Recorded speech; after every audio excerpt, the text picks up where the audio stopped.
트럼프 대통령이 5나라, 나중에 7나라로 확대한 것으로 알고 있습니다. 군함 파견을 요청을 했는데 그 핵심 이유가 무엇이냐? 한마디로 호르무즈 해협의 봉쇄 해제, 그리고 호르무즈 해협을 통해서 해상로의 안전을 확보하기 위해서 협조해야 된다. 그런 입장에서 군함 파견을 요청했다고 볼 수 있습니다.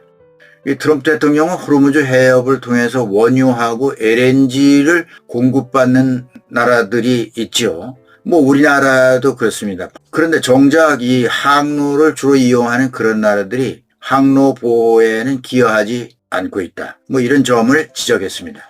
미국의 입장에서는 에너지가 자급자족 되니까 호르무즈 해협이라고 하는 것이 꼭 필요하진 않지만 한국이나 일본, 중국 등 이런 나라들은 이 생명선이 아니냐. 너희 나라는 이게 막히면은 이 기름을 어디서 가져오느냐. 이런 논리죠.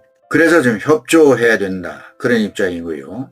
그 다음에 이제 이란과의 분쟁이 지금 격화되고 있는 그런 상황인데요. 미국 단독으로 상선 호위 작전을 수행할 경우에는 피해가 발생할 수 있다. 피해의 부담을 미국만이 질 수 있느냐. 동맹국들이 나눠줘야 되지 않느냐. 그런 의도가 있습니다. 그 다음에 세 번째로는 여러 나라의 군함이 호르무즈 해협 페르시아만에 직결하게 되면 이란에 대한 압박 메시지를 보내려는 그런 전략이기도 합니다.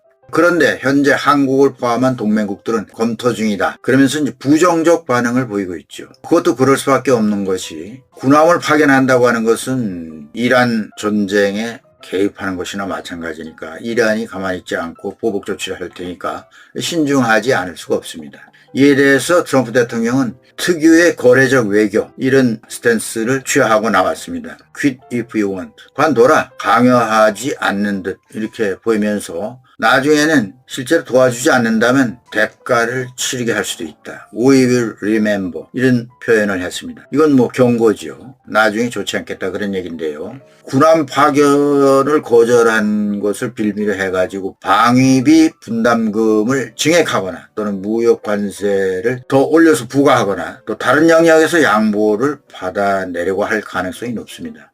두 번째로는 최근에 이 동맹들이 돕지 않으면 나토 관계까지 제고할 수 있다. 그 동맹 체제 자체를 압박카드로 쓰고 있는 것이죠.